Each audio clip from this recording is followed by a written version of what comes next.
everyone, welcome back to Draw and Dance, and today it's time to meet our robot, Borrow.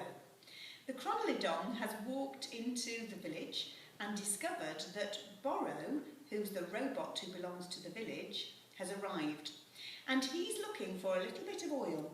And once the Cronolidon pours 1 litre of oil into the top of his head, he's able to get moving. But his actions are all very straight and angular. And that's what we're focusing on today with our Writedance patterns. We are focusing on straight lines. There is not a curve in sight. And so we're going to watch the robot dance to start with.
Right, well, now that you've watched the dance, it's time to have a go, after dancing yourself, at creating some angular, sharp, straight lines, just like on this piece of paper here.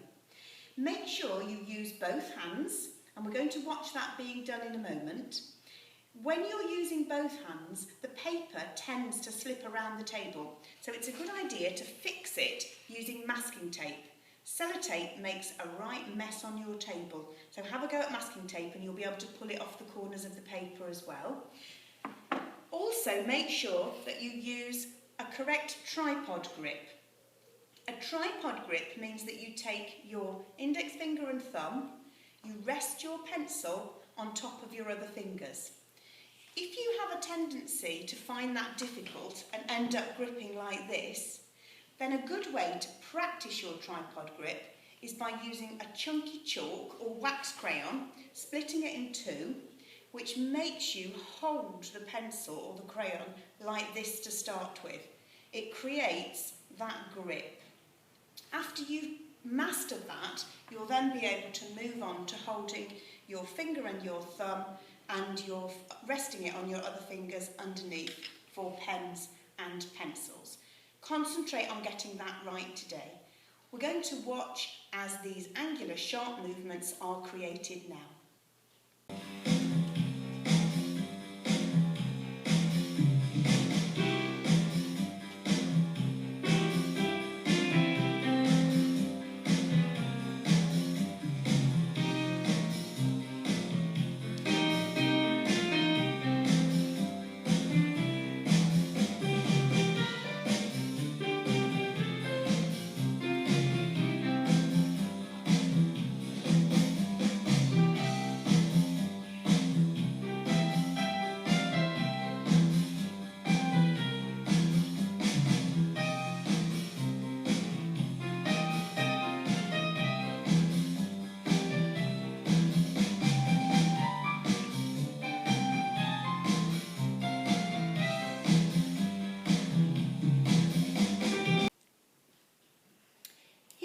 See that we've used the circles and eights from last time to create the wings of the butterfly, And then we're going to take those sharp, angular, straight lines to create a robot action along the edge of the circles and eights.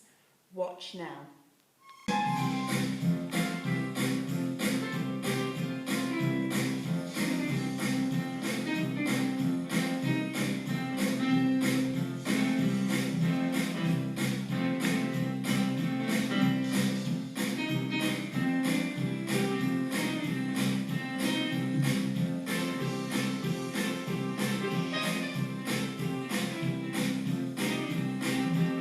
To take those angular straight movements onto paper.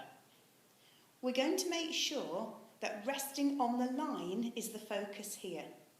So as you can see on the top piece of paper, we've taken the robot actions and rested them on the line, then used the circles from circles and eights, and finally created a line of garlands or loops as we saw in the volcano and the chronolidon. You may need to add some dots to help the children keep their actions on the line. Watch now.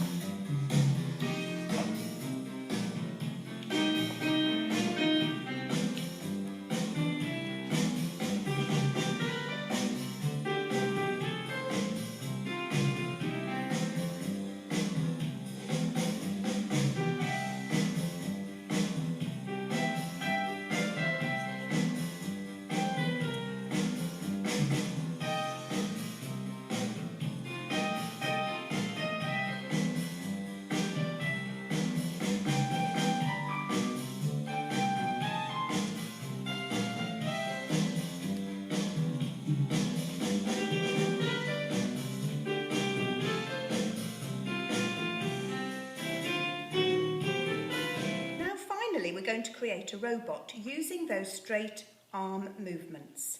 We start with the body with the same actions as you saw during the dance. So we're starting with our up-down movements on the board and then our across movements to make the square for the body. You can see I'm right-hand dominant. Then we're going to create a small neck. And then we're going to do the same action for a smaller square for the head.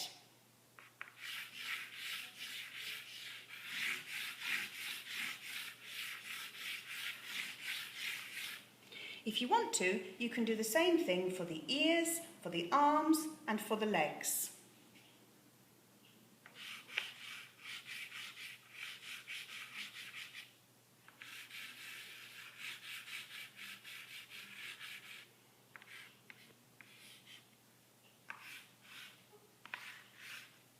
We might want to finish off with a few straight arms for the head.